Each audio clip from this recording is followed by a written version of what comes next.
Bend the knee. Valor Mogolis, everybody. It's Don Willie back again with another edition of Ice and Fire Opinions. And oh boy, we are back with a big one. Everyone's favorite baker because everybody's got to eat. It is the man of the hour, Hot Pie. So, first off, I'd like to say thank you to everybody for the well wishes from last week. I actually was supposed to do this last week, but wasn't feeling too well, so I had to postpone. So thank you to everybody, for the, like I said, the well wishes and all that stuff on Twitter and YouTube and all that. All right, yeah. So, it's funny. So someone asked me to do this one. And hold on, let me just make sure I get the name so everybody knows. Because, a lot of what I did when I had first started my channel was subscriber request. And this one was no different. I tell people all the time, if you ask me to do a character, I will do my best to give you some valuable information about them if I can. So this is from Anthony Vasquez. So shout out to you for requesting Hot Pie. And before we continue, who we got in the chat today? So we got my man Frank from Way Off Topic Radio. Thank you. He was definitely one of the first people to hit me up asking me how I was doing. And also my man Big E. I'm surprised, I'm surprised I don't see Ion Tron around, because Ion Tron is usually always around whenever we're doing some of this stuff.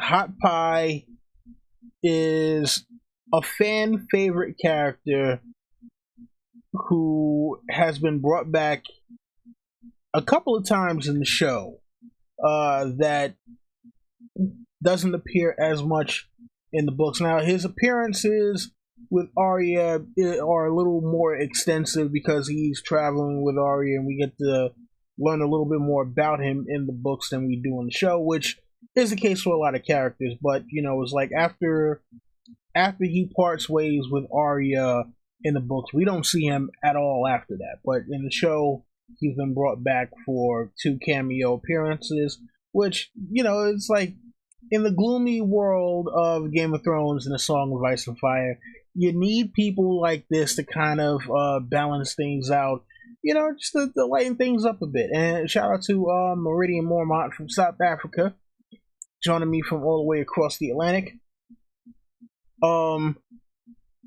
So, at first I was thinking like, okay, what is it that I could possibly say about this guy? Because again, not much info on him, but even though he's kind of like how Braun didn't appear in the books a lot, but he became such a popular character in the show that they wrote him into a lot more scenes than what he actually has, for compared to the book counterpart. And my man Big E here saying is Cersei basically survived season 7 because of Hot Pie. And I know exactly what he's talking about. We're going to talk about that in a minute. So, little backstory on Hot Pie. So, Hot Pie is from King's Landing. He is the son of a baker. And his mom basically, we don't hear anything about his dad. We only know about his mom, and that he used to go around with his mom, and his job was to say hot pies, hot pies, hot pies. And it's when you think about things like this, right? When you're talking about medieval societies, and then you have serfdoms, and you have peasantry and nobles and all that, when I was trying to do a little research on this kind of stuff, it was like, yeah, it was true. There were people who did not have last names, but that's how kind of we get names like Smith, Carpenter, damn, I'm trying to think of another name that's basically formed out of a profession, where it's like, oh yeah, no, that's that's dude right there, he's a blacksmith, and so it's like, yeah, that's the Smith family. They come from a long line of people who blacksmith or whatever may have you, or baker or cobbler, whatever may have you, and so you get this kid here who, forget about not having a last name, he doesn't even have a first name. His mom apparently did not give him any kind of name at all, and so when he's basically given up, I guess kind of sold to the Night's Watch. I guess that's the best way you can put it. The only name he has is Hot Pie, which is crazy. I'm like, how do you, that's crazy.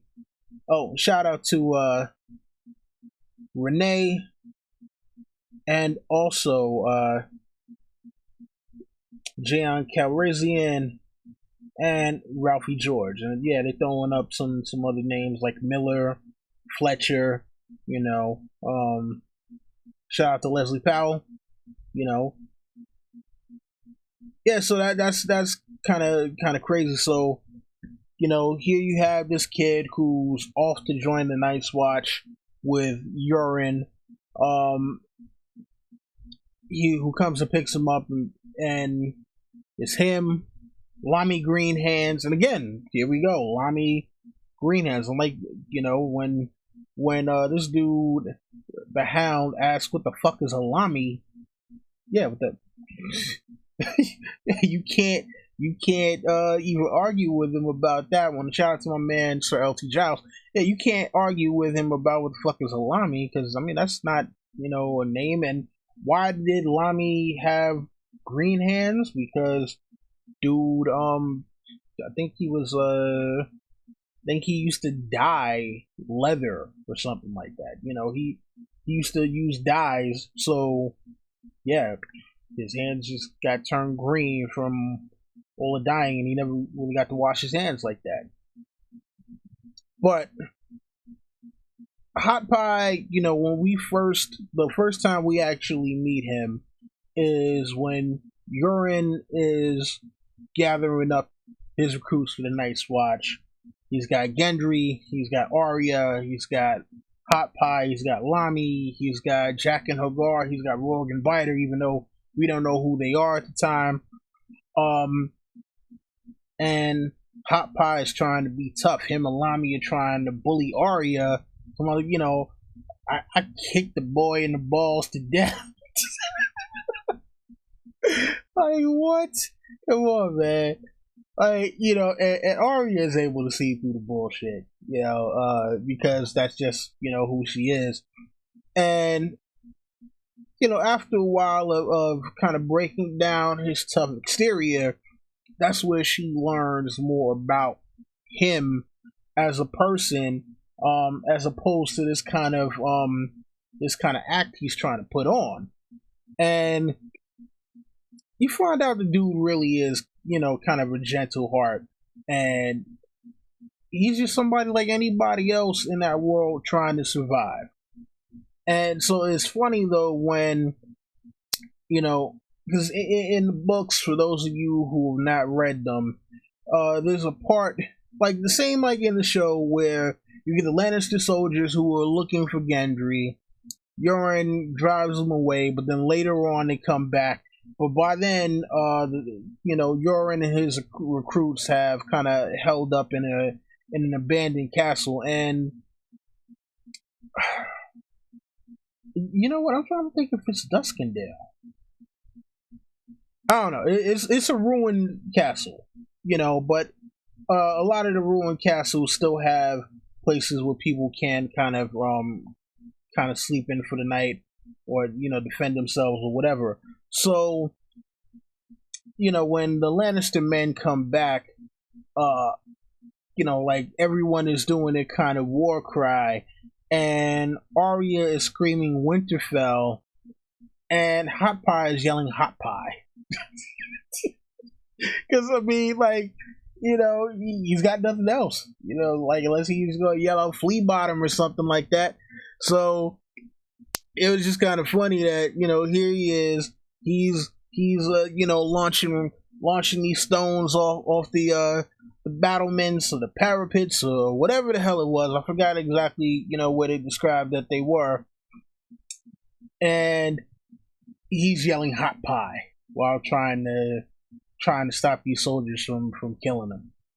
And also shout out to King McKay, all the way from New Zealand. So, and let's see, he was asking, like why he was going to the wall. You know what? I think Hot Pie was going to the wall because his mom just had nothing for him. So he's like, hey, I got no money to feed you. Pardon me, I had to get some water, kind of parched. Got no water, no money to feed you, so you're going to the wall.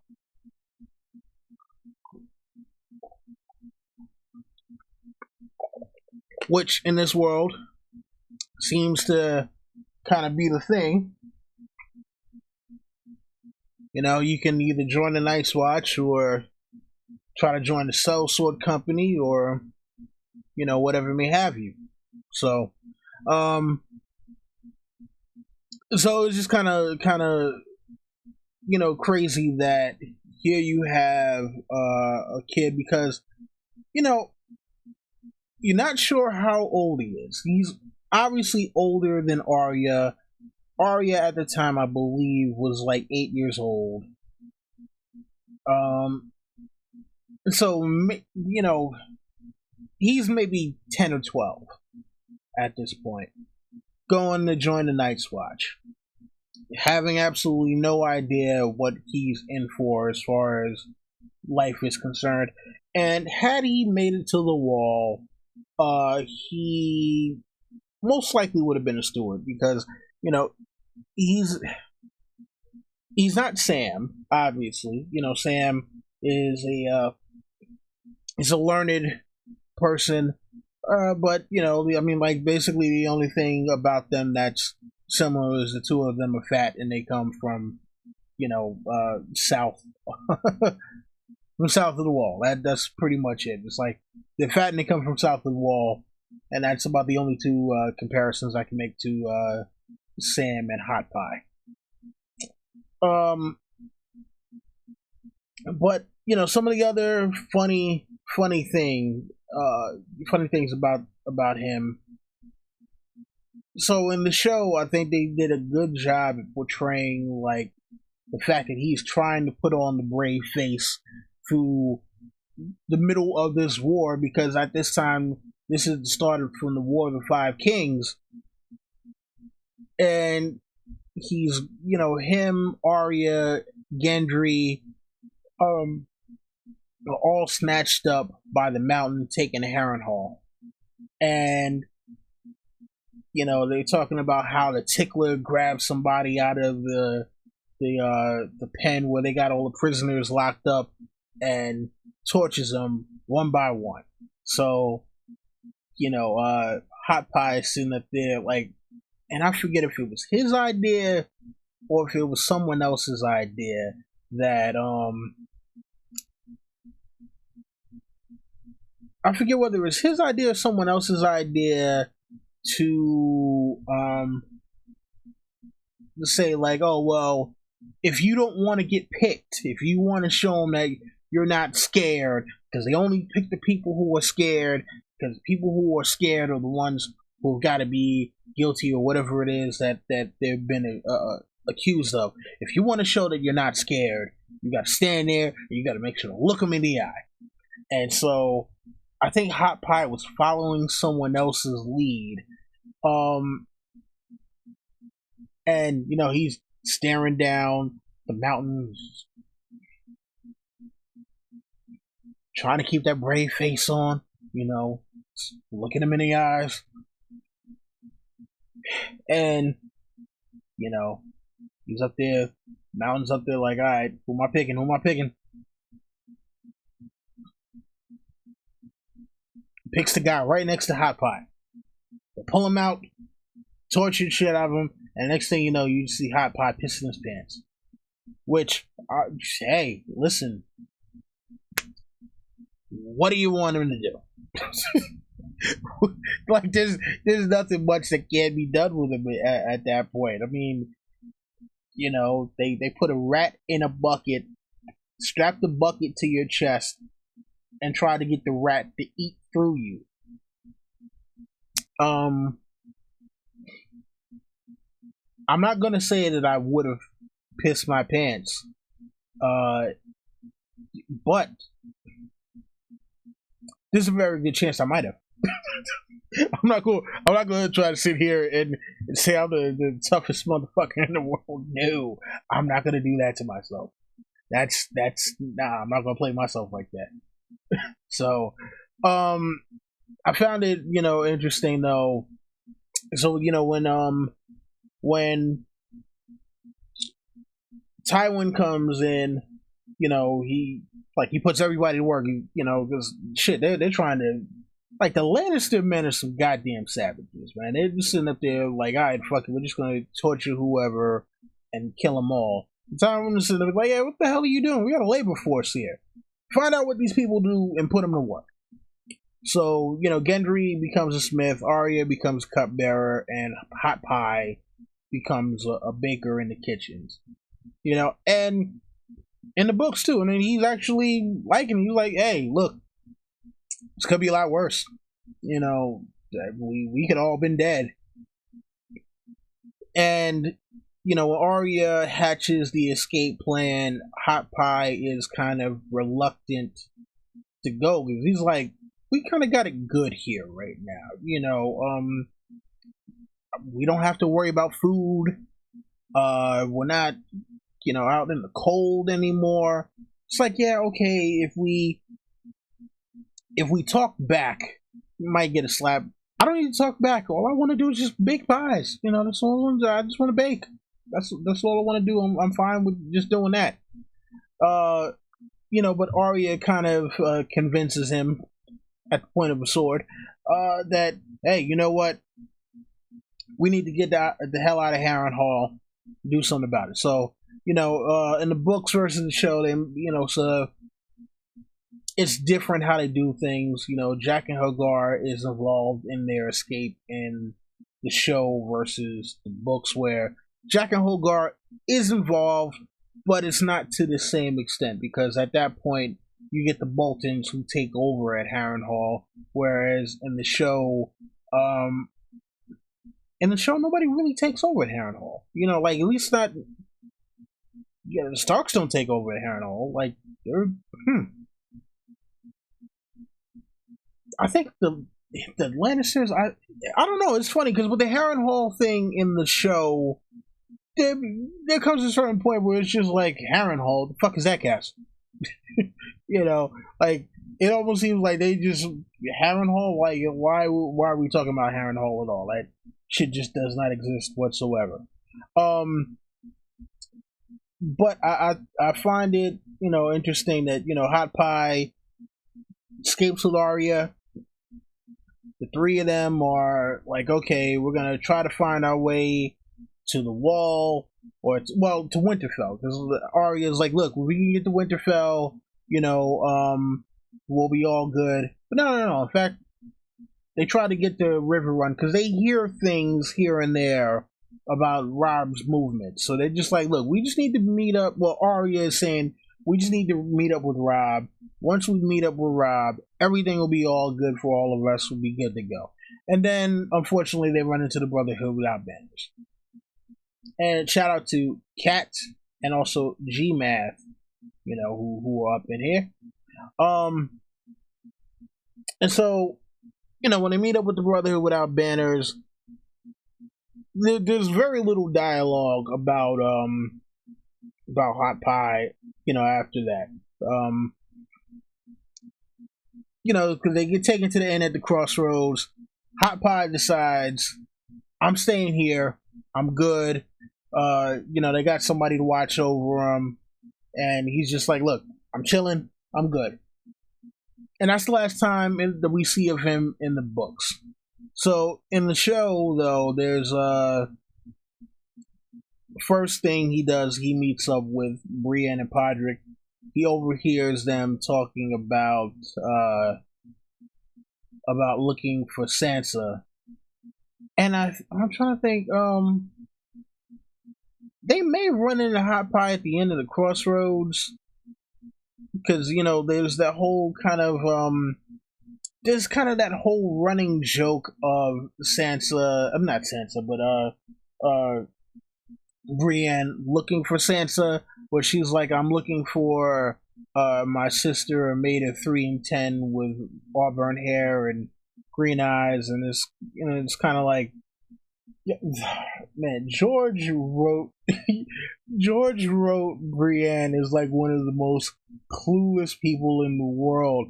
It's like, yo, you can't go around trying to look for somebody with such an obvious description. I'm pretty sure the Lannisters have put out some kind of reward, like, hey, we're looking for Sansa Stark. This is what Sansa Stark looks like. So if you see her, send her back to King's Landing or do whatever, hold her hostage. And here Brienne comes out, and she's just like, yeah, I'm looking for my sister, who looks absolutely nothing like me, who looks 100% like the girl who's accused of killing the king. Oh man. So let's get back to Hot Pie though. So and actually the picture on the screen here is from the episode where Hot Pie meets up with Brienne and Podrick. And it's funny because I was watching that scene last night because I was looking for a good picture. When I tried Googling pictures, when I just tried to Google pictures, I'm like, all right, well, I'm not finding anything. So let me find out what episodes he's in. So I went and looked. I was like, oh, this would be great. So I looked at the scene, and I'm like, first he's up there asking them how they like the food. And then the dude just comes and sits down, and the look that they give him was just kind of like, dude, really?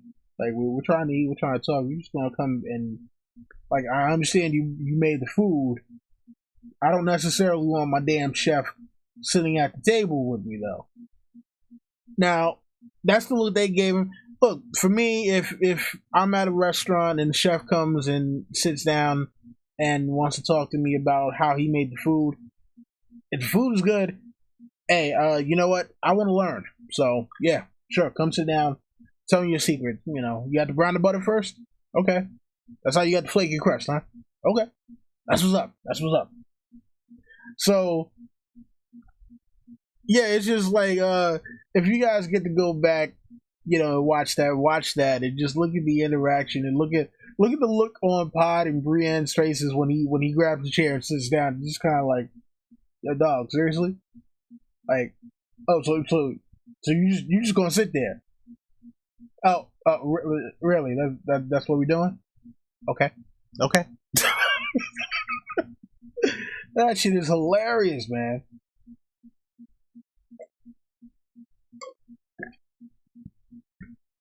And then the next time that we see him, season 7, when Arya is on her way to King's Landing, and this is what Big E was talking about earlier, because Arya was on her way to King's Landing until she ran into Hot Pie, and Hot Pie gives her the vital information that Jon Snow is now king in the north, and that the Starks are now back in control of Winterfell after the Battle of the Bastards. And, okay, so I'm like, how does Hot Pie, who's at the end of the crossroads, which is in between, like I believe it's in between like the Westerlands, the Riverlands, and the what was it, the Vale? It's like it's literally like the where you have like these three roads that these three kingdoms that kind of meet along the King's Road. And I'm like, okay, I'm not sure how many people from the north are really traveling south at this point. So it just seemed like Hot Pie had a lot more information than he should have. For him to be just the dude that's like, baking pies, and possibly mixing ale or something like that at a tavern, slash inn. I'm like, oh, you know what? He's got a lot more information than he should have. And shout out to Big E, because yeah, he pointed out like, Hot Pie is a better master of whispers than Varys is at this point in the show. Hot Pie had better information than Bran did. Bran, Mister, I see everything all the time. It's like, but what are you doing here? We're not gonna talk about that though, because I listen. I still got the I still got whatchamacallit coming. Case against Dan and Dave. I'm gonna tell you like this. I had to break everything up into smaller chunks, because if I would have did the video that I was gonna do with all of the subject matter in it, it might have been like 2 hours long. So I'm gonna be breaking that down into different sections. And if you're not following me on Twitter, you should be doing so at iDonWillie. I will leave the link in the description, because I got a very funny video that's going to be the intro to one of the parts, and I got a couple other parts I'm doing that too as well. But either way, look, I've seen a couple of interviews with George, and they talk about Hot Pie, and George is kind of like, hey, you know what? I probably should have had Hot Pie more in the books. And who knows? Because now, there are a couple of things that George said he might, a couple of characters that he said he might bring back briefly in the books, because they've gotten so popular in the show. And one of them was Osha, the wildling that's with Rickon. And who knows? Maybe we might see some more Hot Pie. That'd be kind of awesome. So, shout out to Hot Pie. Hopefully, we get to see him, in the epilogue of season 8. Maybe he'll be running the inn at the crossroads or something. And it's crazy.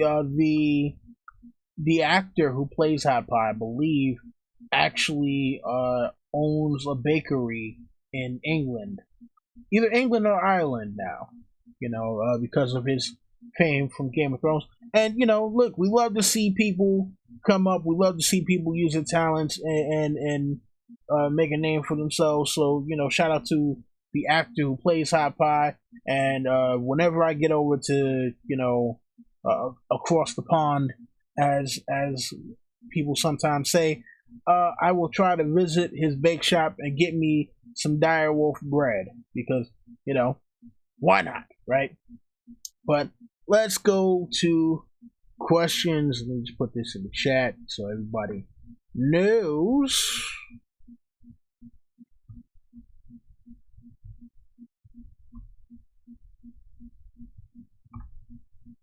And I'm still surprised. Where the hell is Ion Trone? I am shocked and amazed that Ion Trone is not here. Ion Trone, very, very low supporter of this one. Nobody's always here in the chat, so I'm shocked. And also, where's my man Lenny at?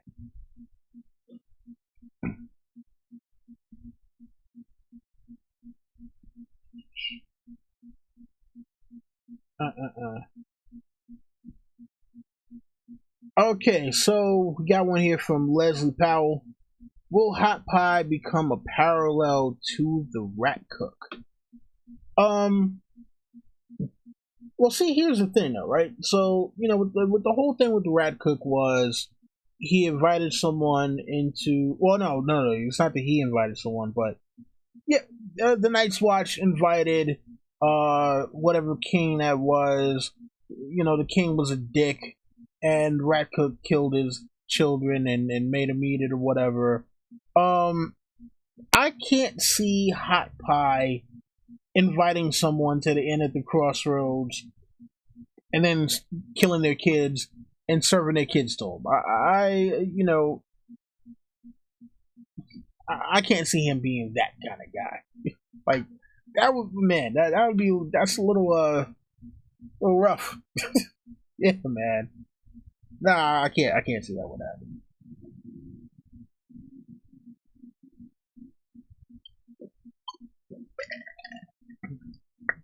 But that is an interesting question, though. Come on, that can't be the only question we have from the chat. I don't know. It's funny though. I wish the live streaming was a little more seamless. For those of you who are watching later, you're watching like, what are you talking about? During the live stream, it's always like a few seconds off. So whenever I say something, it the people in the chat or the people who are watching the live stream don't see it for like 5 to 10 seconds. So if you see any lulls or gaps or whatever, that's the reason why. That's also the reason why I don't put music into, because I thought about trying to maybe do edits later, and I'm like, nope, because it'll mess up the flow of the music. So okay, so from Maria Lind, do you think Hot Pie telling Arya she's pretty foreshadows Gendry thinking the same thing?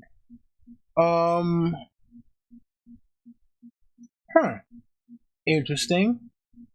I mean, I know a lot of people want to see Gendry and Arya together.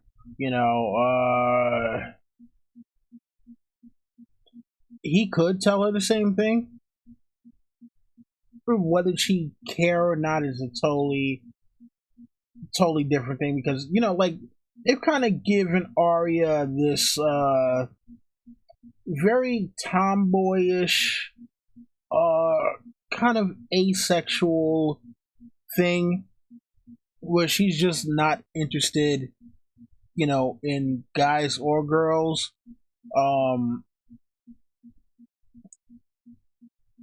So I mean, I just don't think it's something that they would introduce to her story. Whether it be show or books. And at this point, I don't know that it actually really matters. Honestly speaking. So while I could see Gendry saying it, I don't know that it would matter. Only because with the way the Arya storyline has been set up, it's just one of those things where I don't think that George or Dan and Dave would introduce anything like that for Arya, just simply off of the fact that she just simply off the fact that she just doesn't seem to be interested in anyone romantically, male or female. So, but interesting question, very interesting. Okay, so from GMath, how will Arya kill Cersei? Let's see. Arya, how will Arya kill Cersei? I mean, well, see, here's the thing, right? So, I don't believe that Arya will kill Cersei in the books, but possibly in the show. A shout out to Video Game Vision Quest and also DJ and Paco H. And now we're doing show or books. Ask whatever questions you got for me, whatever questions, doesn't matter. And also shout out to my man White Privilege, Night King all the way, Team Night King, whatever. Where's my man at? Where's my man at? Team Night King. You already know what it is. I'm always down for the bad guys. But now, how will Arya kill Cersei? If we're I mean, well, yeah, because I don't think she will do it in the books. It's possible in the show. I mean, Arya's thing has been poison. Like if she's sneaking into somewhere, she's gonna poison them. Like, because look, I think that her trying to get in on some assassin. I'm gonna find Cersei and stab her to death thing. I don't think that would work in King's Landing. So I think she would have to give her the Frey treatment. Tears of Lys or whatever. The Strangler, something inside of her drink, because we all know Cersei loves a drink. So hey, I think that she'll give her the treatment that Lady Crane never got. Oh, speaking of Lady Crane, though, man, like I'm thinking back on that scene, like like did she get folded over that bench or what? Like that stool. Like I gotta go back and watch it because a flash just came across my just the image popped in my head and like I'm sort of like I don't know what the hell the Waif did to Lady Crane with that one. I don't know if she folded her over the damn stool or drove the stool through her chest or I don't know, crazy shit. Anyway, about that crazy shit.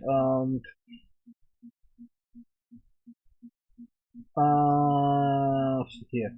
So from Frank from Way Off Topic Radio, is Hot Pie George R. R. Martin pulling a Stephen King by inserting a part of himself in the book? I think George inserts a lot of himself in the books in various forms. I think you get Hot Pie. I think a little bit of Sam, some Tyrion, some of Jon Snow, and maybe even a little bit of Daenerys as well. I think that there are many characters in the books who are small aspects of George, and I think that any writer or anybody who does anything creative at all puts a little bit of themselves into whatever work that it is that they're doing. It may not be an overt thing where it's like, oh, okay, I can see that this is that particular person, but I think that that there's always a small element of that person's personality that's embedded into their work. So whenever you have a story like this or any other story, I think that especially whoever the writer is puts a little bit of themselves into that character. Like if you look at Spider-Man, Spider-Man is definitely a little bit of Stan Lee. Mr. Fantastic from the Fantastic Four is a little bit of Stan Lee.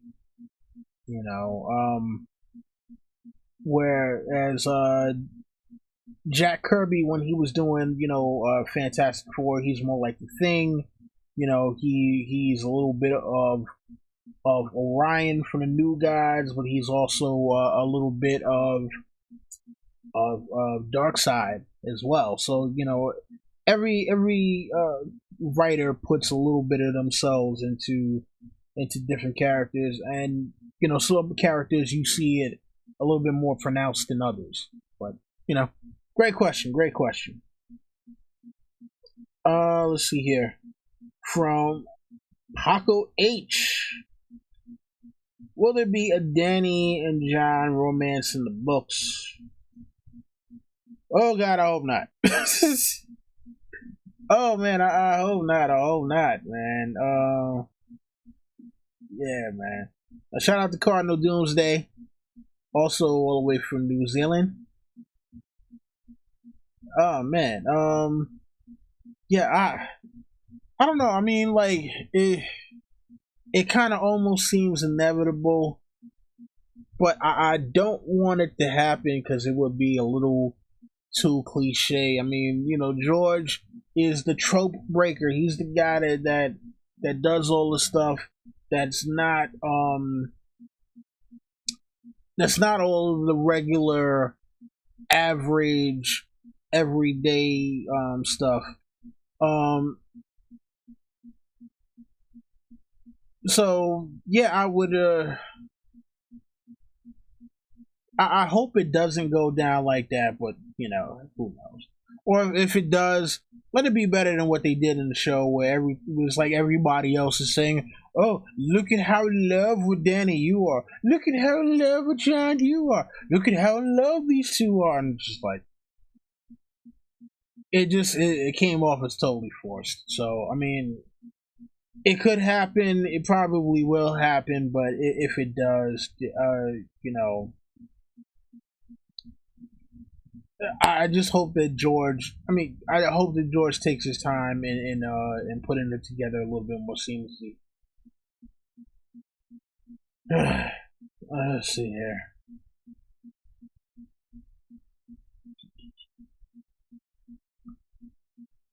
Let's see what else we got here from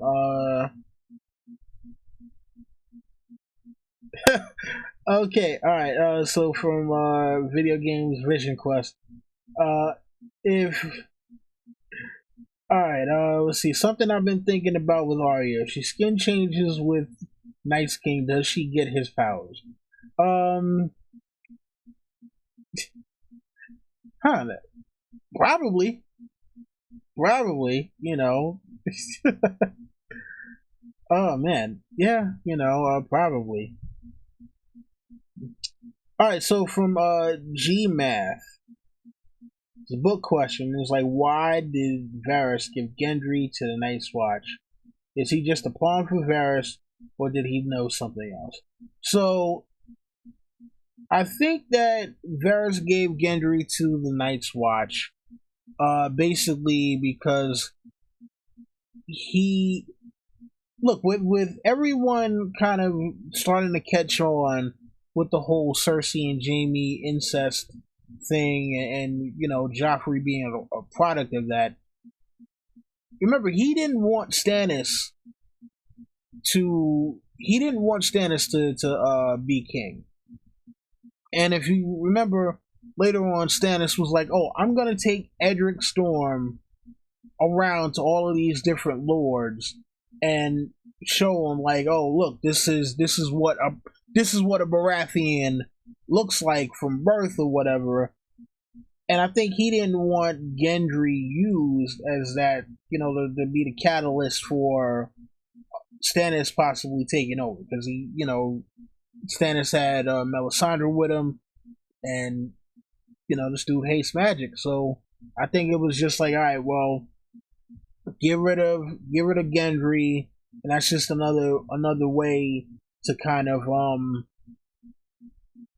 remove a piece that Stannis might be able to use to strengthen his claim to the throne. Oh, and finally, what the hell has Iron Throne been all this time? Iron Throne finally shows up. Now, shout out to Iron Throne. Let's see here. So yeah, I think that's the reason why why Gendry was sent off to Night's Watch, just so it's less of a complication for Varys' plans. Let's see here. From Cat, do you think Qyburn should die, or do you think he's got something big to add in the show? Yo, listen, oh man, look, I was hoping that they would do the ultimate thing and give us gunpowder, because this is a medieval setting, and we all know that one big shift in medieval in medieval warfare was the introduction of gunpowder. Now, the Chinese had gunpowder for, hundreds and maybe even thousands of years. And funny thing is, you had a European traveler who was in China for, they were about to have a festival. He saw one of the fireworks. It was a rocket that basically tipped over and turned from a rocket to a missile. And he got the idea of, oh shit, okay, well, we can use this as a weapon, because Europe at that point was going through a lot of internal wars. And I was like, yo, if anybody would be the person to change the game and possibly be able to kill a dragon by introducing gunpowder into the world and possibly, just really change the game, it would have been Qyburn. And what does Qyburn do? The same thing that the Dornish already did. So I was like, oh, I got a ballista. We've seen the ballista before already. That's how Rhaenyra got killed on her dragon, or was it Rhaenys? Whatever, man. The point is, no, not Rhaenys. Rhaenyra. It was Rhaenyra. It was Rhaenyra, Visenya, and Aegon. So yeah, Rhaenyra got killed on the dragon by the damn scorpion bolt. Yeah, you did something that the Dornish did 300 years ago. I wasn't happy with that. I like, if you want to wow me, you got to change the game, and they did not fucking change the game when they could have, man. So, all right. So yeah, if he isn't gonna do that, if he isn't gonna do something totally game changing, and I don't know what else he could do that would totally be game changing, then yes, Qyburn needs to die, because he's yeah, fuck him. Okay, let's see here. From Andy Kishore. Let's see here. Do you think Friday the 13th is unlucky? If yes, then you'll hate October 13th, Friday, October 13th, 2017. Okay, see, here's the thing. I'm not sure exactly why you asked this question, but here's the thing. So, little history lesson. Since I'm a guy who does like history, and stuff like that. So for those of you who may not know, the reason why Friday the 13th, especially October the 13th on Friday, is supposed to be such an unlucky thing is because back during the medieval ages, and I don't remember the exact year, but you had the Knights Templar. Pretty sure damn near everyone's heard of the Knights Templar at some point. The Knights Templar were a rich group of knights who ferried pilgrims from Europe to the Holy Land during the Crusades. And during this time, they became super rich, and they came up with an old school version of the banking system that we all use today, where they'd have promissory notes, and you could deposit your actual money with the Knights Templar in Europe, and when you got to the Holy Land or along your travels, if you needed to buy supplies, you would go to a Templar bank or Templar Holdings or whatever and say, hey, look, I got this amount of money. Templar, how much do you want to take out? You want to take out, You know, let's say if we're going to buy Westeros money, like you want to take out 50 golden silver stags, yeah, take out 50 silver stags. You know, you go buy what you need, come back and then deposit the rest, and keep on going. This way, people wouldn't get robbed on the road for their money because they wouldn't have any money on them. All they would have is promissory notes with the seal and signature and all that stuff on it. So at this particular point in time, the King of France owed the Knights Templar a lot of money, and he didn't want to pay him. He was like, "Yo, nah, man, I'm not feeling these dudes. I don't want to pay him." And for some reason, they had beef with the Pope at the time as well. So the Pope and the King of France decide to get together, and they're like, "Yo, we about to get rid of the Knights Templar. Period, point blank. Fuck them, get them the fuck out of here."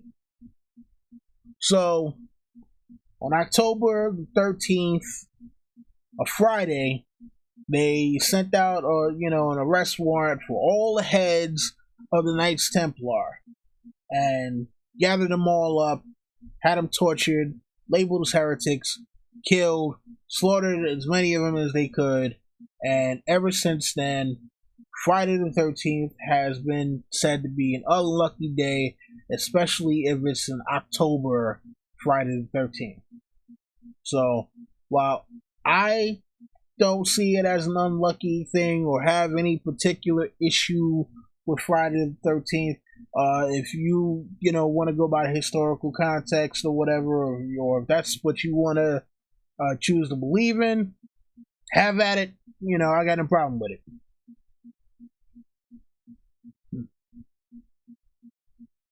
So that was my long-winded answer to a very, very short question.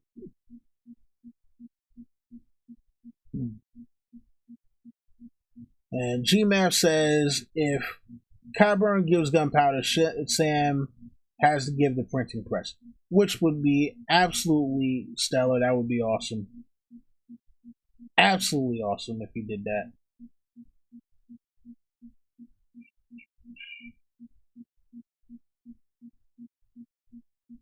Alright, let's see here.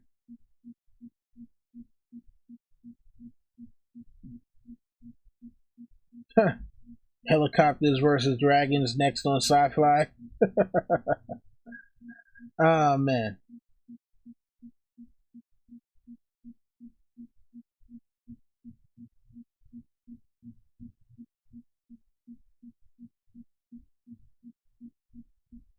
But a Cardinal Doomsday, I'm not exactly sure what I said about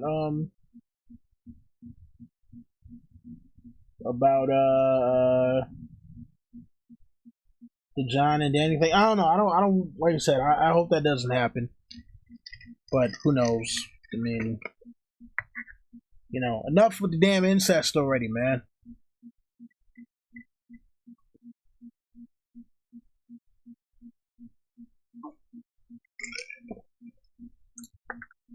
Hashtag no cest. No more goddamn incest. Shout out to Joe Swag in the building. Let's see here. He says the firepower that a primitive hand cannon would have. Would have not enough to even scratch a dragon. Scorpion is still where it's at. Okay. Well, here's the thing, though.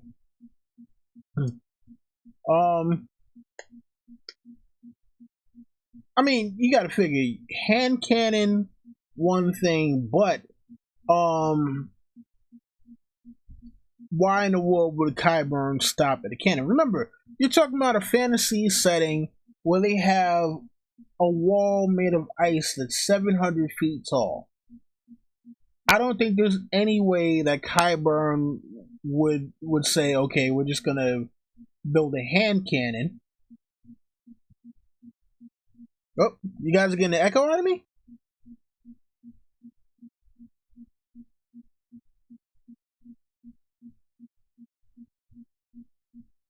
Just saw something that said major echo.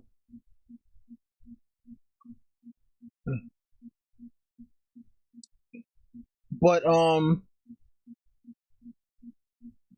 let me know if there's an echo in the chat room right now, because somebody just typed in major echo, so I just want to make sure that it's not me echoing right now, because if it is, then I need to do something about that, obviously.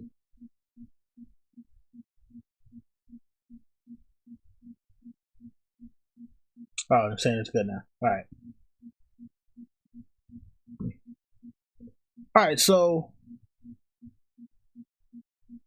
yeah, when you got something, that's on the scale of Game of Thrones, in the fantasy setting, I don't think that Qyburn would just be like, okay, hand cannon. I think Qyburn would automatically see like, all right, we have a dragon. It's large. I need something that's going to be able to bring down this large beast. I think he would automatically go for like your large, huge cannon. Like, all right, I don't know if you guys have ever seen The Tudors, but if you haven't, you should check it out. It's about Henry VIII specifically. It's funny because if we're talking about the Tudors, then it really should have been Henry VII all the way to Elizabeth I, because that's the entirety of the Tudor dynasty. But that's neither here nor there. The point that I want to make is like there's a scene in there where Henry is trying to take over a part of France, and so he's on the battlefield. And at this point, they're still early in the gunpowder game. But one of his engineers, or one of his war engineers, comes up with this giant cannon because they're at this castle and they're trying to take it over. And they're like, oh, the walls are too thick to use regular trebuchets. You can't use, the regular trebuchets, siege engines, catapults. We can't use that. We gotta think bigger. So Henry is like, all right, cool. They approach him and they're just like, what? Sound like a fan is wiggling up? I got a fan here, so I don't know. Anyway, so he's basically like, oh, say word. Oh, Brendan Parker, what's happening? So somebody basically approaches him and is like, we got like this giant cannon. I mean, they already had cannons. They had the hand cannons or whatever. But like, yeah, we got this giant cannon. And he winds up blowing a hole through the side of this castle in order for his men to get in. Okay, wait, hold on. Let me see if it might be something with this damn people saying they're hearing Doppler sounds and all that.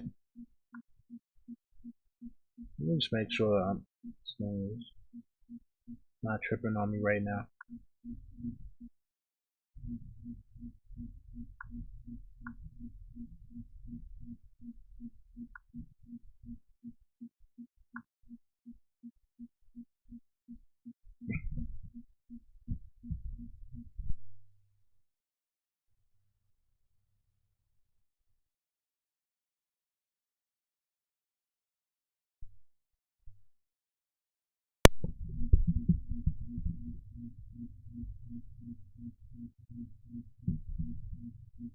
All right, how am I sounding now? Let me know, because unfortunately with this setup I can't hear myself. So,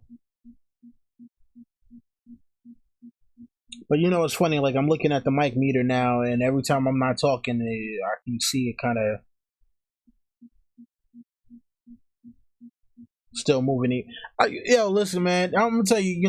Live streaming sometimes is kind of hard because, for whatever reason.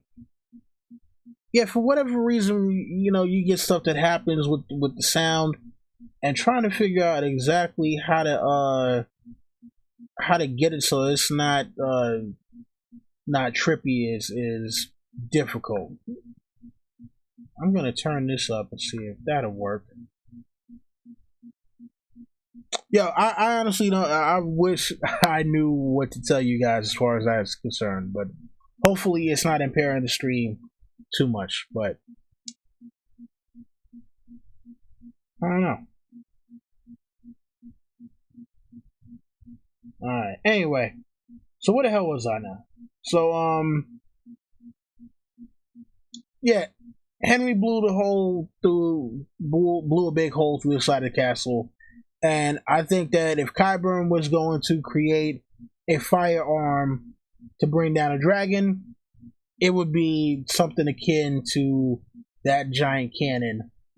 Hopefully, he wouldn't, blow down King's Landing, trying to blow a dragon out of the sky, though.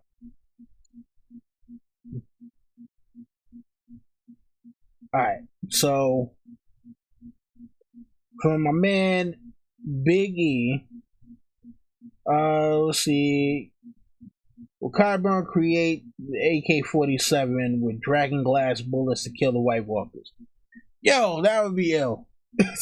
That would be so ill. But you know what's funny though, man? So like, going back and watching stuff from season 7, especially episode 6, and that was such bullshit. It really was, because alright, so first thing they say before is the only thing that could kill whites was fire. Right? That was the only thing that could kill them before. It wasn't just swords, it wasn't, Valyrian steel, it wasn't dragon glass, it was just fire. So what happens? First thing, when these guys get north of the wall, they get attacked by the damn polar bear. You get Beric Dondarrion and freaking Thoros Samir. They both light their swords on fire. What happened to that damn polar bear? Nothing. Nothing happened to the damn polar bear. Somebody at production should have pointed out, no, we can't have two guys with flaming swords attack a polar bear that should be killed by the fire and then not be killed by the fire. Like that, So, yeah, man. But, at this point, yeah, fuck it, man. You know what? With the way that they've done season 7 of Game of Thrones, I'm like, yo, man, you know what? Fuck it. Bring in AK-47s. Bring in some damn F-14 Raptors or F-16 Raptors or whatever. Bring in some battleships, because apparently they got giant chains and anchors and shit like that. Bring in some goddamn nukes. Yo, fuck it, man. You know what? It's make it like, if you ever seen this one game called Saints Row, which is funny. Saints Row started off as like this GTA clone, and then it morphed into something just absolutely ridiculous and crazy. So by the time you get to Saints Row 4, dudes is like literally fighting aliens. Yo, yeah, make it like that, man. You know what? Bring in Rick and Morty to to help with that. Fuck it, man. Season 8, just do whatever, man. It doesn't even fucking matter anymore. It doesn't. Oh my god. Yeah, man.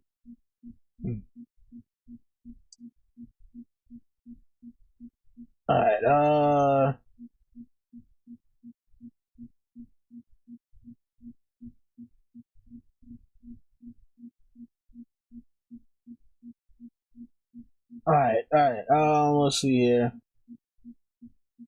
So Cardinal Doomsday is asking Knights Templar, the Iron Bank. Well, see, no, the Knights Templar were not the Iron Bank of their day. Because as far as I know, I mean, and maybe there's more research that I need to do on it, but as far as I know, they didn't go try to assassinate people if you owe them money you didn't pay. But maybe they did. Who knows? I mean, look, again, we hear about knights supposedly being these high-minded guys, and it's all about chivalry, and I'm doing this for the love of God and all this other stuff. And yeah, it's just difficult to say. Yeah, difficult to say like how like what they might have done in retribution for them being slighted or whatever may have you. So I don't know. I gotta do some more research on the Knights Templar in terms of what they did if people owed them money and they didn't pay, other than the King of France and Pope who had them slaughtered.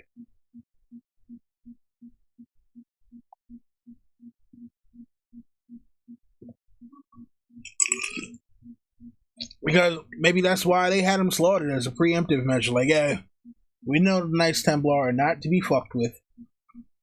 And we know that we owe money, so before they hit us, we gotta hit them.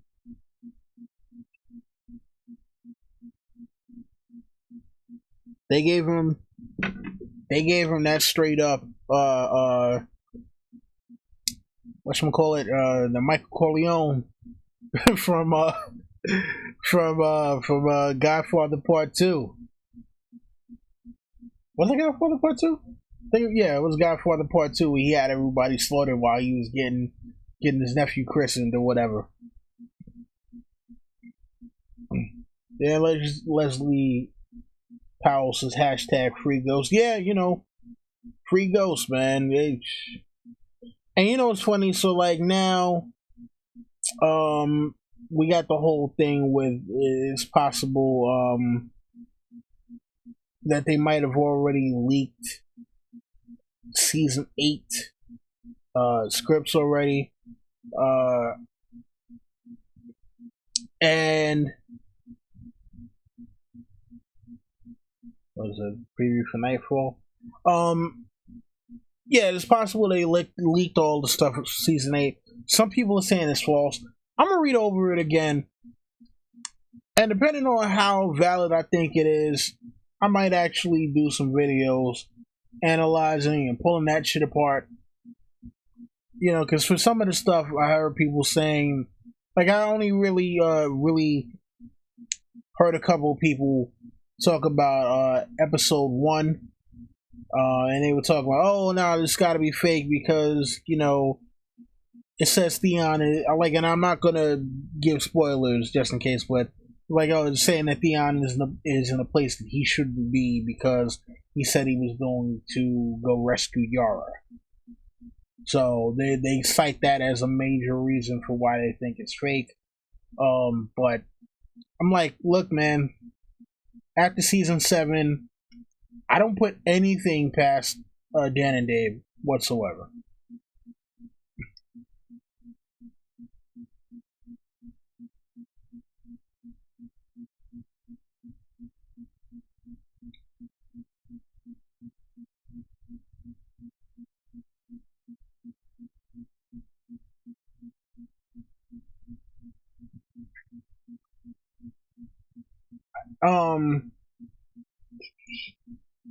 Yeah. So we got any other questions? I mean, because if not, I am going to wrap this up because, Thursdays I normally got a ton of paperwork to do. And it's crazy, man. Yo, being a bureaucrat sometimes not fun, especially when you're out in the city. I'm kind of, you know what, man? It's like funny thinking about like the whole medieval thing. Having the kind of job I have, I almost feel like I'm Sheriff of Nottingham sometimes. Except just, not like a dick like Sheriff of Nottingham, obviously. But what is that?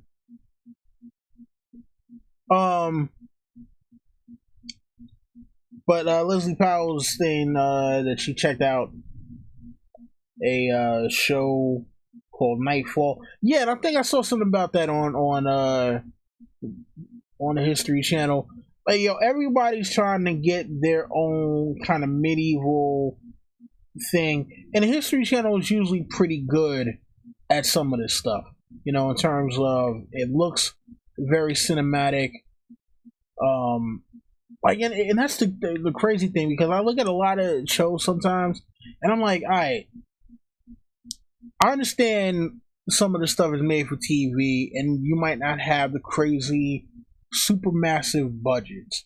But at this particular point in time, when you got a show that's action based, I'm like, yo, man, if the History Channel, which I know is not pumping as much money into their shows as a network like ABC or the CW, if they can make a show like Nightfall or what's that, Hatfield and McCoy's, or whatever may have you, where they do like some of, or even like when they do certain, like, what was that one, the men who made America, when it's the series about um whatchamacallit, JP Morgan, the fucking what is it, Rockefeller, John Rockefeller, and JP Morgan, John Rockefeller, and whatever. The point is, they don't have, like, they're not dumping super amounts of money into this stuff, and yet they're able to make the shows look cinematic.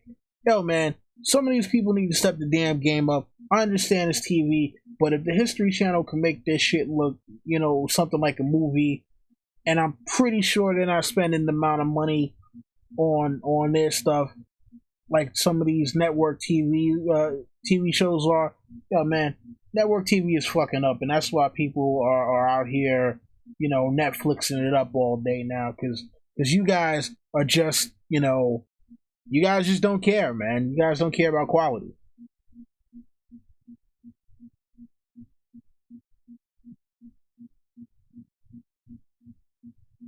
Yeah, yeah. Let's see here. Check real quick. See if there's any more questions.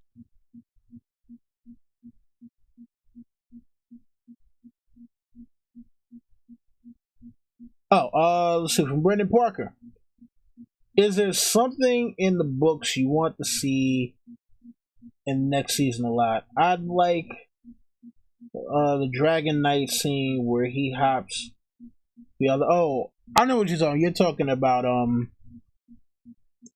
You're talking about whatchamacallit, Dance of the Dragons.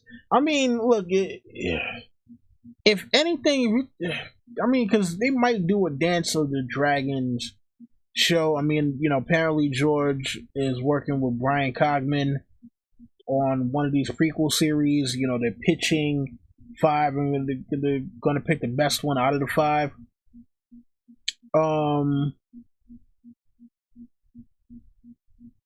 Yeah, I honestly don't. The one thing I wanted to see that I was thinking they would have. Well, two things. One thing that I would like to see next season that I think would be awesome is if Euron Greyjoy shows back up from the Iron Islands with the Golden Company, and he has on full Valyrian steel armor like he does in that preview chapter from the Winds of Winter. Like, yo, that would be awesome. He just comes through with a full joint of Valyrian steel armor. I was hoping they would have had him with the Kraken helmet, because they kind of gave him, a little bit of Victorian storyline to a very minuscule amount, but that would have been awesome to see him with the Kraken helmet. But if he comes back next year with the Valyrian steel suit of armor, like, yo, Euron would officially be my favorite character of the whole series. Just because. Oh man. Let's see here. Let's see here. And shout out to everybody for the well wishes tonight as well. Let's see here. So Frank is saying Jack and Hagar for the next character. Let me put that down now so I don't forget, because yeah, I will forget by next week.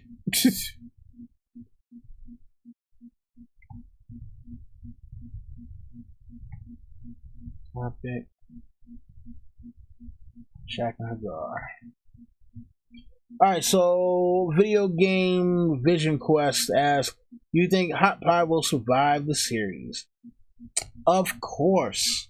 Of course. I mean, you got no reason to kill him off. And besides, everybody's going to need food. Look, I think people who have to survive the series, Hot Pie, because you're going to need good food after the war is over. Let's see here. Oh, was the power once went out too. Sam, because Sam has got to help rebuild. What the hell? Why is it not letting me copy this? Sam's got to help rebuild learning. He's got to be the one dude that survives, because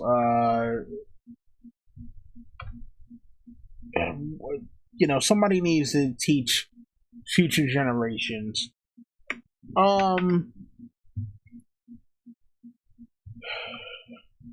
Let's see here. Tyrion needs to survive because Tyrion needs to help stabilize the realm for whoever is going to be leading next. You can't kill Tyrion, because Tyrion is the man with the master. No, well, he was before season 7. Now this year he's just like, oh my god, he's fucking so goddamn stupid this year.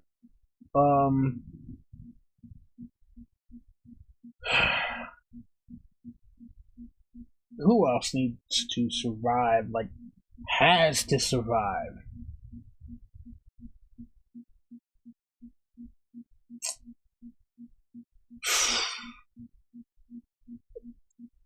Was it Tyrion, Sam, Hot Pie, Gendry, because I think that they're gonna finally figure out how to make Valyrian steel. So Gendry's got to be, the blacksmith. It's funny. All right, so we got to think about who, because the 7 is a big thing, right? So we kind of got to figure out who would be representative of the 7 going forward, and that's who I think would need to survive. So you have the father, the mother, the smith, the warrior, the crone. What is it? You got the stranger, which is death. Is one the maiden? Hold on. See, now I'm gonna have to look up the Faith of the 7 to see who means what and this, that, and the third. Figure all out, all the 7 aspects of this whole shit. Culture, first man, blah blah blah blah. Structures, religion, Lord, Matrix, God, Faith of the 7. Okay. Shout out to Ilya and Linda from Westeros.org. My people's right there. Alright, so you got the father, the mother, the warrior, the smith, the maid, the crone, and the stranger. So let's look through all 7 aspects of all of these. The 7 that are one for all the aspects of the 7 gods. So this way, we can figure out kind of who needs to survive, right? Cat is asking, I think Jorah done for. Let's see, Leslie is asking about Craster. Did I already do one on Craster? I may have already done one on Craster I'm not, like after a while, I'll be forgetting what videos I've done and which ones I haven't done. I gotta go back and see like what videos have I actually already done. Videos, live streams. Hey, I know this ain't on my damn live streams. Stop playing with me, people.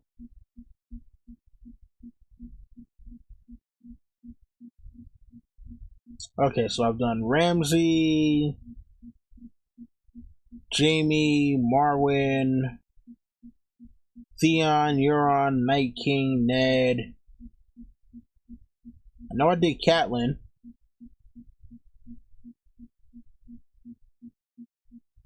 Patchface, Sam, Rhaegar, Tywin, the Hound.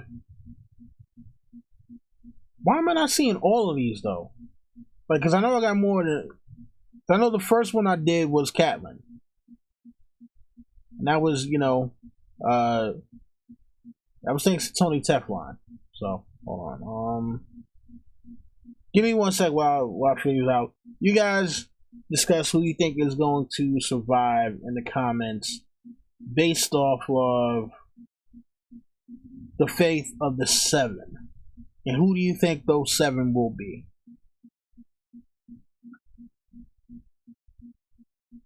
Right, so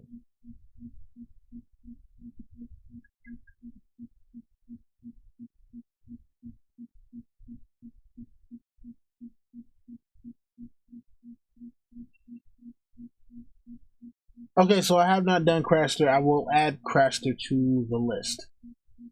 All right. There you go. Craster is on the list now.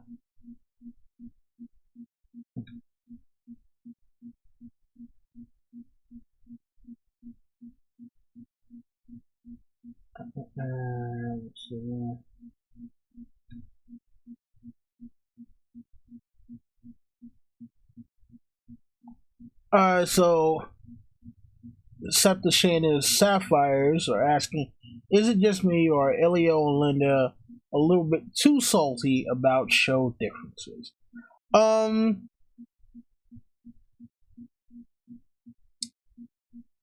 may be, a little bit here and there, but I think that I don't know, man. See, here's the thing, right? So, there are some people out there who are mad about the show, about the differences between the show and the books, and some people who, like, for people who are critical, because some people aren't critical at all. They're just like, it doesn't matter what the show does.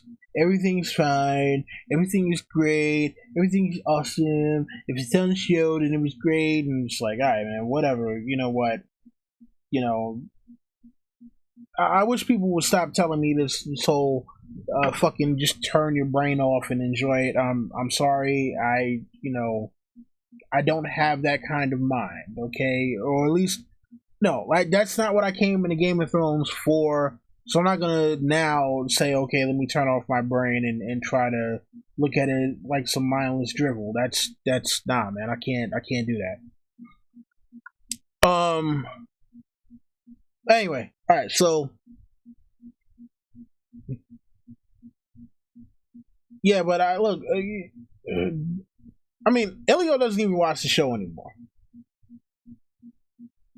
Because I think it was either A, he got disgusted with what they were doing with the show, or B, he didn't want to be spoiled for things he hadn't read yet.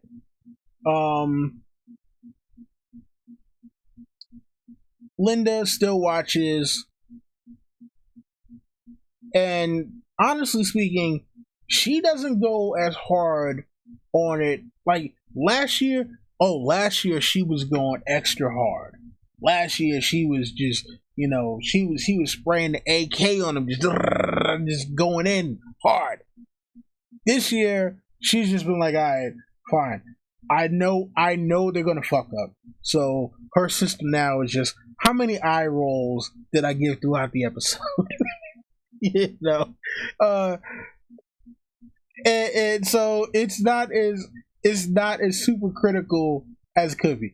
Like if you want to talk about guys who or like people in general who just been like beyond critical of either book changes or just the show period.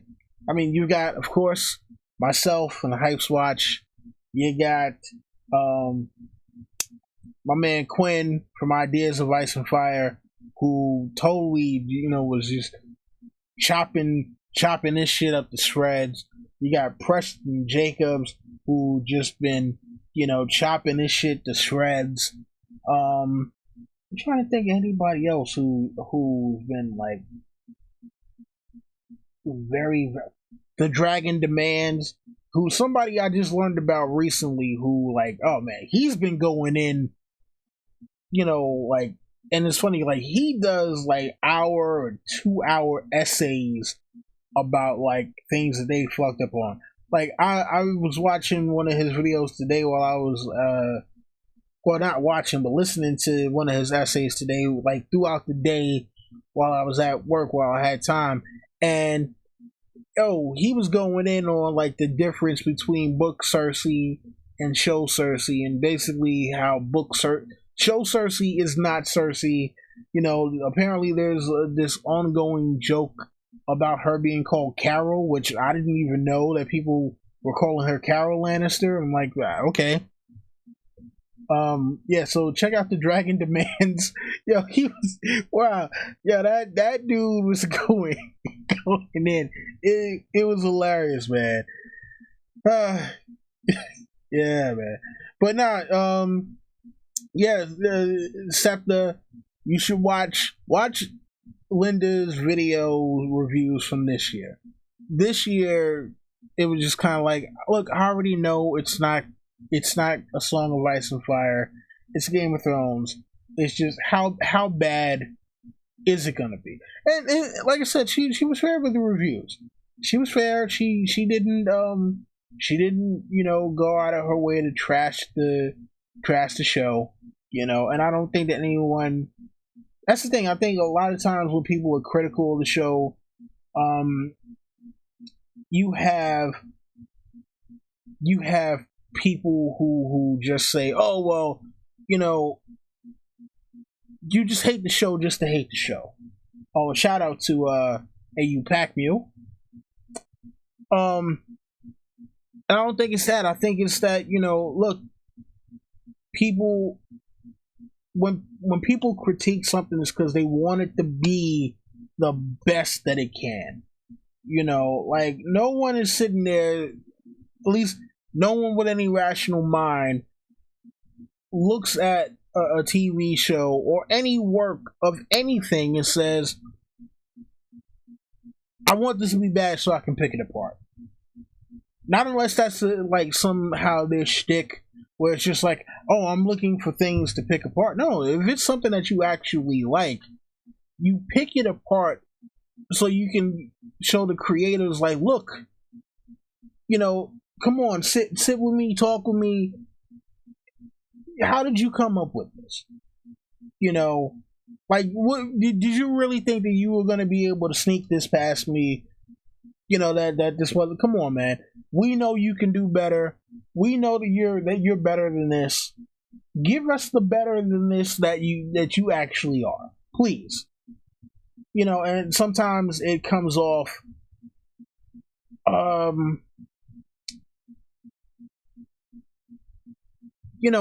Sometimes it comes off as a little harsh, but it's not because we're just sitting there like, oh fuck it, we just want to be harsh just to be harsh. Got nothing better to do with nah. It's because you actually care and you want to see whatever it is, whether it's Game of Thrones, Star Trek. Like, look, Star Trek Discovery is about to premiere in a couple of days, and people have been going in on the look of it. There's been kind of fan outrage because for what people are growing up with Star Trek and the look and the feel of it, it's kind of like, oh, and a lot of people are saying, oh, it's, because they have a black female lead. I would hope it's not that. Like especially for Star Trek, I would like that would be beyond fucked up if it's like, oh, people are saying they don't feel like it's Star Trek anymore because it's a black woman as the fucking lead. I'm like, you know what? Those people, I tell you, suck a dick, jump off a bridge, and die.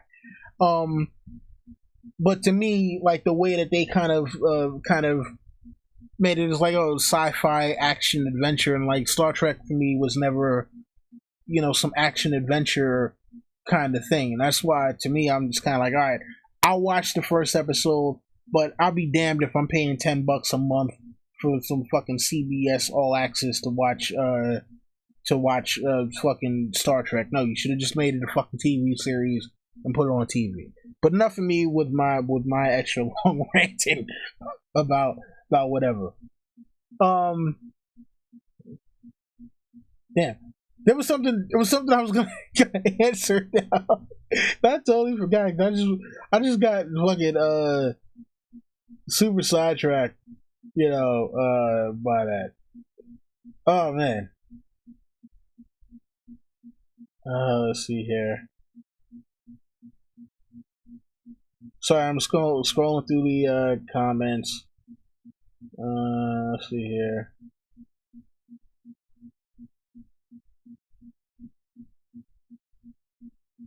Let's see here.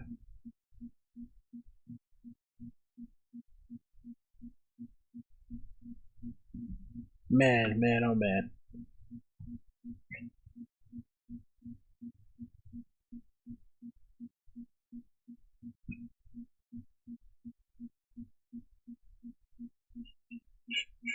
Okay, all right. So back to what I was saying about the whole Faith of the Seven thing. So try to guess real quick based off of aspects of the Faith of the Seven, who will have to survive the show. And mind you, that's if we're going off of the premise that this is all wrapped kind of around the Faith of the Seven to a certain extent, and that you need 7 people who fit these different aspects in order to, like, for them to survive the show, right? So, hold on. Position this here so I can go back and forth real quick with the chat.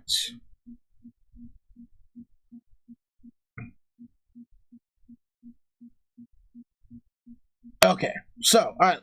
The Father, also referred to as the Father above, is depicted as a bearded man with a stern and strong face. Judgment is said to belong to the Father. Additionally, he protects his children.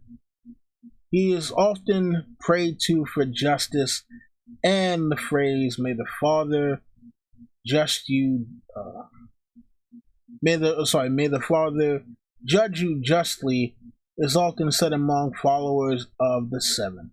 Additionally, one might pray to the Father asking him to defend someone in battle, the strength to seek justice, and the wisdom to recognize it. So, all right, based off of what I said, what is said about the Father,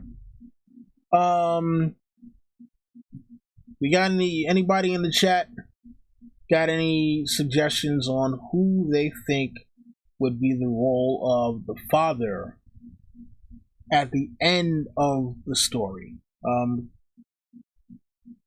Because, all right, if you want to talk about, protecting the children, judging someone justly, seeking justice and knowing the wisdom to recognize it, to me that sounds like John. That sounds a lot like John.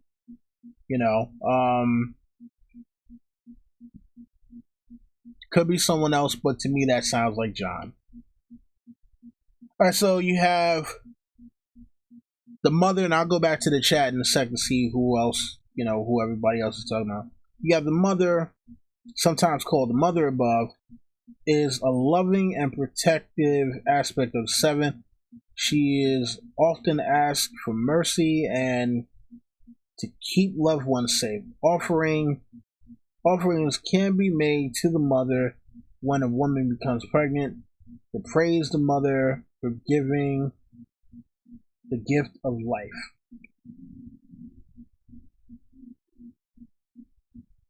Let's see. G-Math is saying John is dead. Cardinal Doomsday is saying Davos. AU Pack Mule is saying Sam.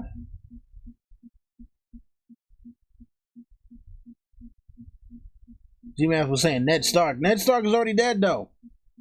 Need somebody who's Alright, now you're saying the father will be Howland Reed. Interesting. Okay. Any thoughts on the mother?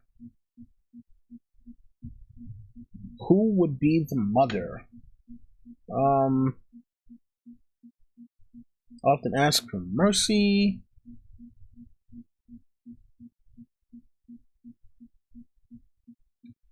Protective.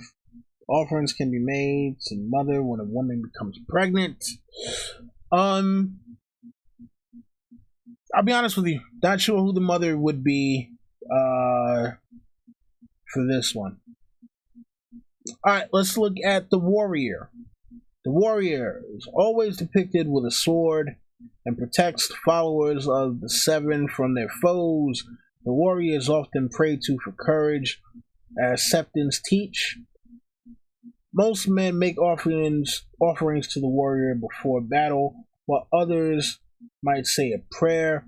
Additionally, people might beseech the warrior for a favorable condition during battle, to watch over soldiers, give them strength, keep them safe both in battle and outside of battle, and help warriors to victory.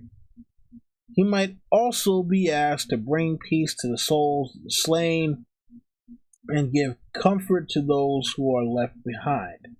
The Septon might ask the warrior to lend his strength to the arm of the man whose cause is just during a trial by combat.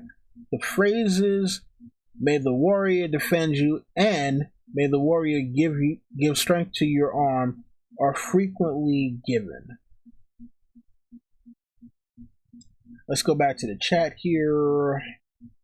So, for, let's see here. So, for the mother, getting, Gilly, Sansa, Dany, Brienne. Let's see, violent video game. Sorry, why did I say violent video game? I'm tripping. Video game Vision Quest is saying John for the warrior. Few people are saying John for the warrior. DJ and Maria Lind are saying Brienne for the warrior. Joe Swag saying Jamie for the warrior, John for the father. So that would be interesting if it was Brienne for the warrior. That would be very interesting for Brienne for the warrior.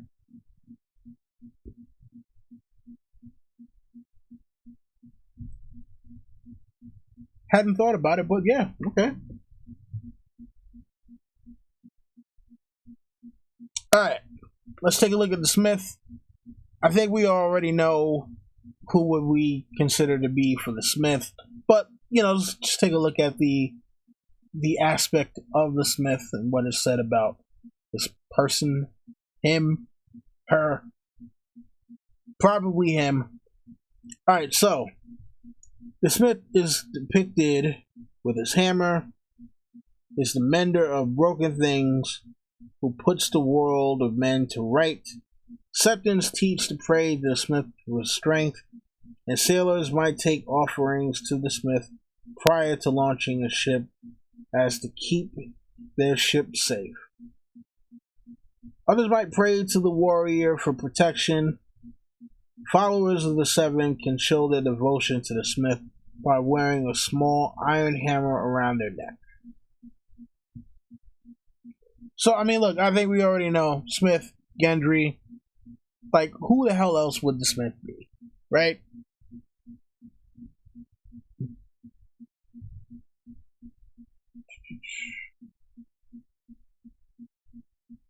Frank, I will not come on the damn show if you call me Donnie. Never liked the name Donnie. Never call me Donnie, Frank. We're boys. Don't ever call me Donnie.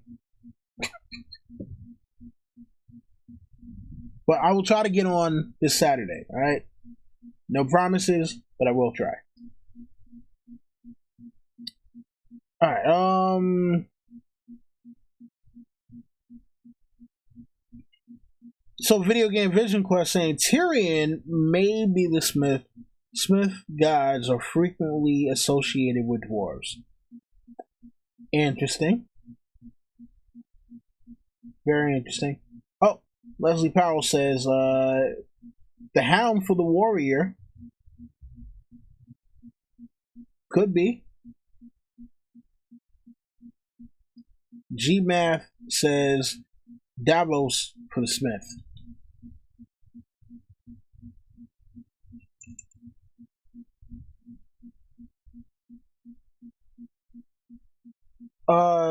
Septa Shayna Sapphire says Smith is Rickon because he is all the Starks.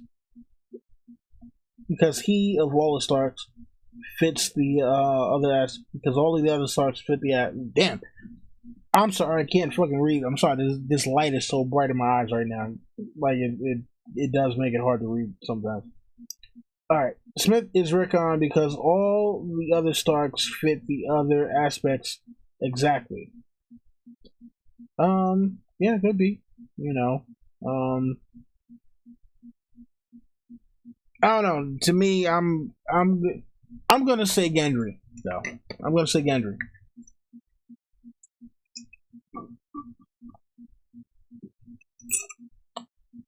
Alright, let's get the maid. Alright, so the maid, also called the Maiden, is a beautiful, innocent-looking young woman. People might pray to the Maiden to keep young women safe. Catelyn Stark prays to her to lend courage to her daughters and guard them in their innocence, while Arianne Martell lights candles to the Maiden, thanks for a suitable marriage offer. Oh, sorry, in thanks when a suitable marriage offer is made for her. Cersei Lannister asked the maid for forgiveness when admitting to having sex to convince men to do her bidding. So, I don't know. To me, the maid seems like Sansa, you know. And AU Packmule, I believe, is also agreeing with me here. Sansa. The maid. Makes sense to me.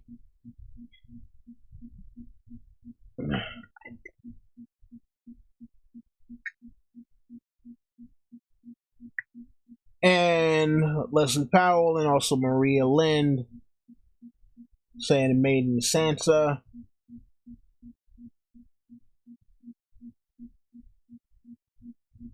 Wow.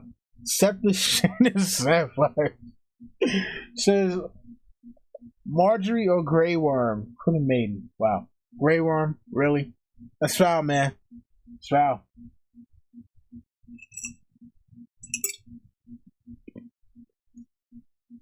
DJ and G Mouth say Arya for maiden. Video Game Vision Quest says Brienne for maid.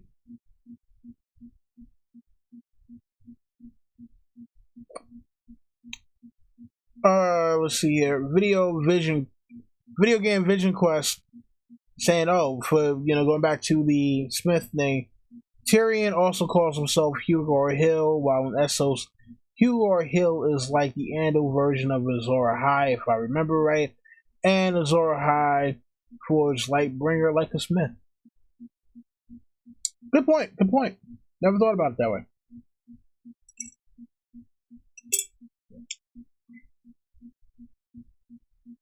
It's funny though that Tyrion used the name Hugo or Hill because okay, so if you're from the Westerlands and you're a bastard, then your name is Hill, right? But Hugo or Hill was an Andal king, who I think came over to the Westerlands or whatever.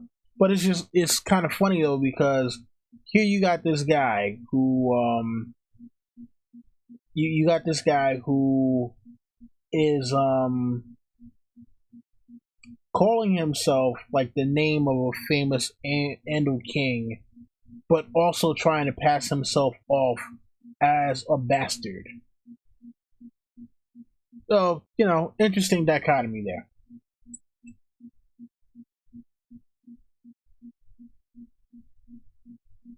Okay, let's look at the crone.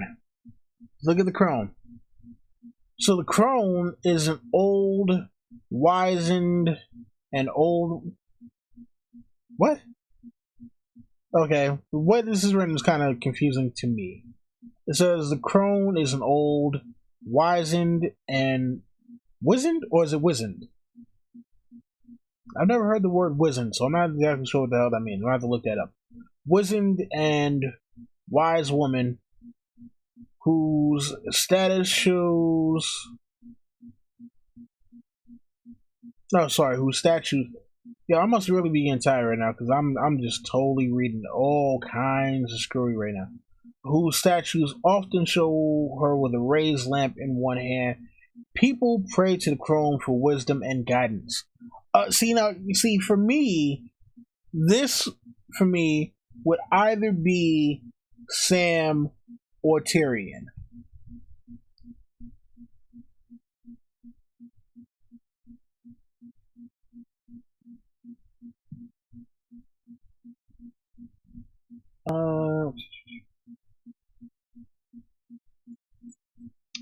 GMAP saying he still doesn't understand why Tyrion used Hill as a Westerman. I mean, well, look, he I don't know. I have no idea, dude. I was trying to think of something, but I'm like, I got nothing. I got nothing in particular that of a reason why he would use Hill.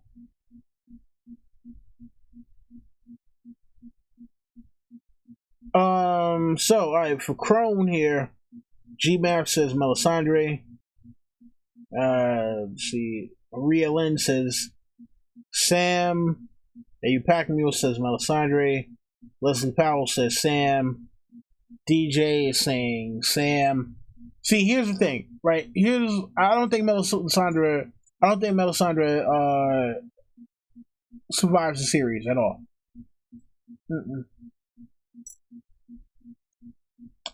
I do not think that Melisandre survives the series. In fact, honestly speaking, based on stuff that she's done, I wouldn't want her to survive in the series. I'd actually be kind of tight if she survived the series.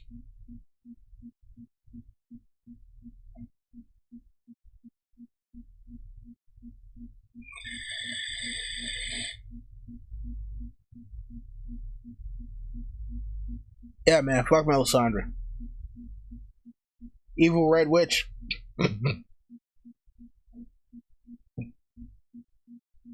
Let's see here. Video Game Vision Quest is saying Sam or Davos. Davos could be Crone. Could be Crone. That'd be interesting. Leslie Powell is saying Mel might be Nissa. Yeah, stab her through the chest, light up a sword. Sounds correct to me.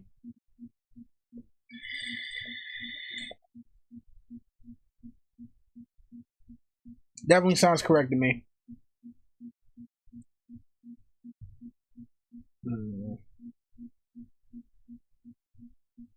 Yes, she deserves to die, and I hope she burns in hell.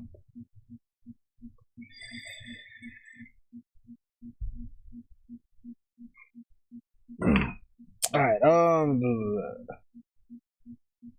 All right. So unless the crone is the ghost of High Heart.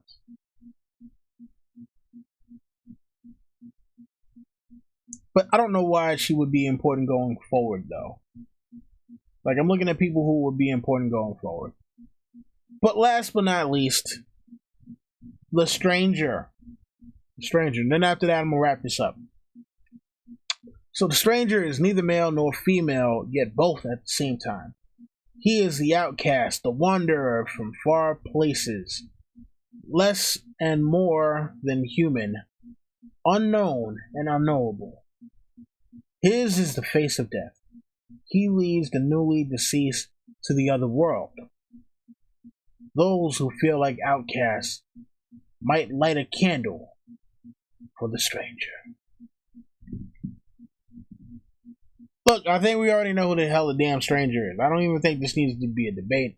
Anyone who puts anything other than Arya, I'm sorry, but, please go see your therapist immediately. Because if you're not saying Arya, you're lost. You are lost! In the words of Obi-Wan Kenobi. And I think G-Math is just fucking with me right now.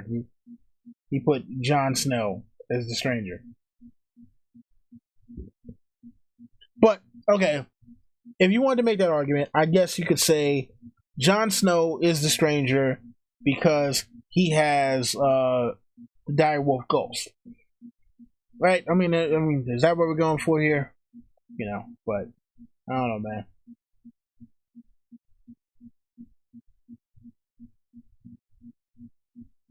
Could be, but I doubt it. And I'm gonna have to go with Arya. And all right, so here's the thing: in the show, Jon is a zombie. In the books, we don't know that he is technically a zombie because here's the thing, right? So in the books, he probably has warged in the ghost, and his body will be brought back, or his soul will be brought back into his body, probably by Melisandre.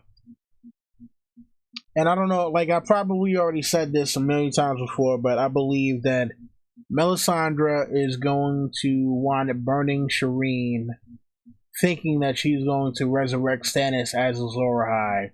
She's going to specifically call for Azor Ahai to be reborn. And that's how we are going to get the resurrection of Jon Snow. So, there you go.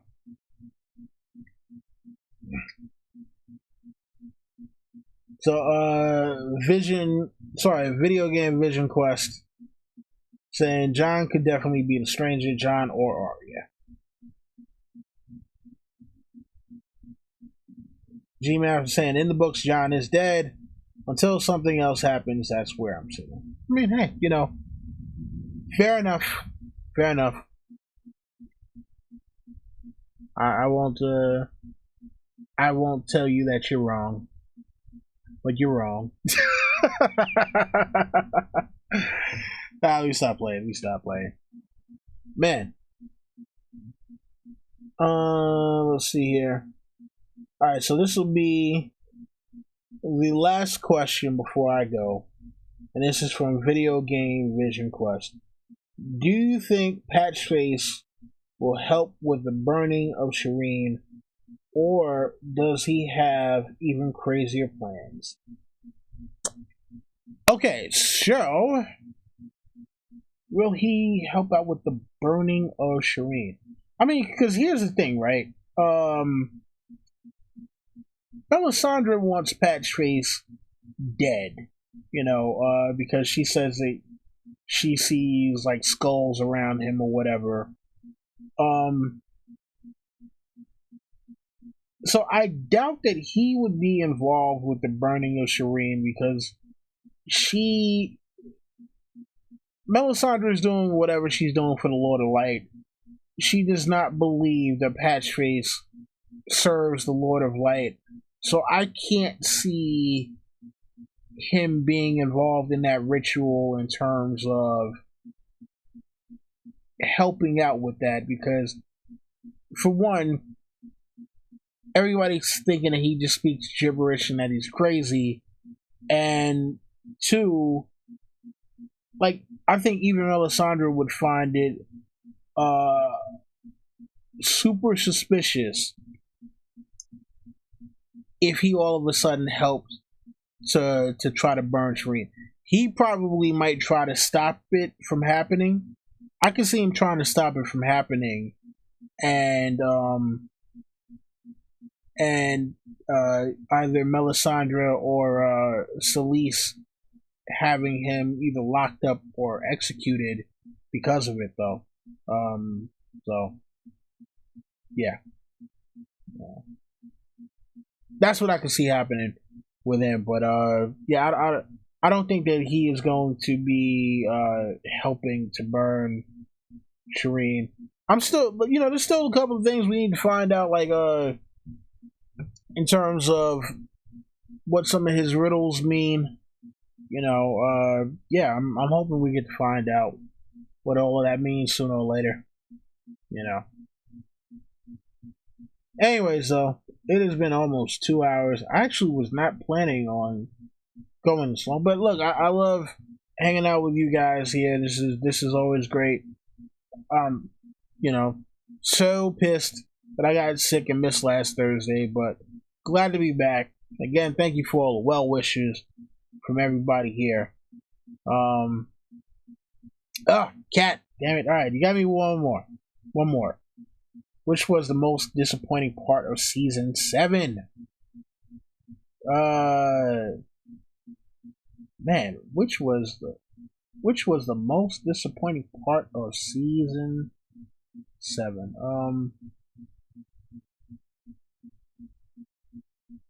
Let's see here. The most disappointing part of season 7 was episodes 5 through 7. Yeah.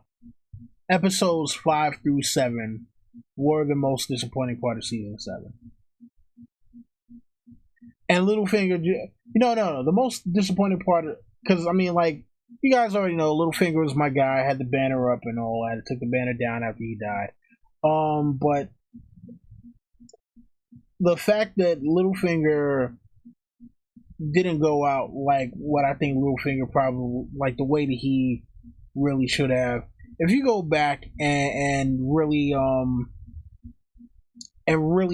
think about that whole storyline, it made absolutely no sense. And yeah, Maria Lynn just put Winterfell. Yeah, that whole Winterfell shit made no fucking sense whatsoever. So yeah, but episodes 5 through 7, like I could just pull out a litany of things that were just bad about that whole shit, man. Anyway, so you know, again, thank you for coming out tonight, everyone. Thanks for everyone who was in the chat. Damn, my man Ricky Hunt wasn't here tonight either. Missing a few people who are regulars. You know, it feels weird when the regulars aren't around, man. But yeah, you know, thank you to everybody who did show up tonight. You know, Leslie Powell, Joe Swag, Maria Lynn, except the Shane Sapphires, GMAV, Video Game Vision Quest, AU Pack Mule, Cat, Meridian Mormont, DJ. Hope I'm not leaving anybody out here. Way Off Topic Radio, IC Spots, Ion Trone. You know, we had King McKay who showed up. You know, a lot of people as always. Love you guys. You guys are the absolute greatest. You know, and you're what makes this thing still worthwhile. Because listen, I don't make any fucking money doing this shit. I do it for fun, but you know. Anyways, yeah. So I'll see you again next week. Next week. Oh my god. Next week is Jack and Hagar, followed by Craster. All right, so pretty sure I have a lot to say about all those. Yeah, and of course, questions and etc. etc. All right, so yeah. Thank you to everybody who was here tonight live. Thank you to all those who will be watching this later on. Don't forget, Thursdays, 8 p.m. Eastern Standard Time. I will be here with another one of these hats, another one of these shirts, and going blind from this bright ass light as always. Anyways, you guys already know what the deal is. Rate, comment, subscribe, share, tell your friends to come back for more. That has been my time, and this is Don Willie saying, Valador Harris.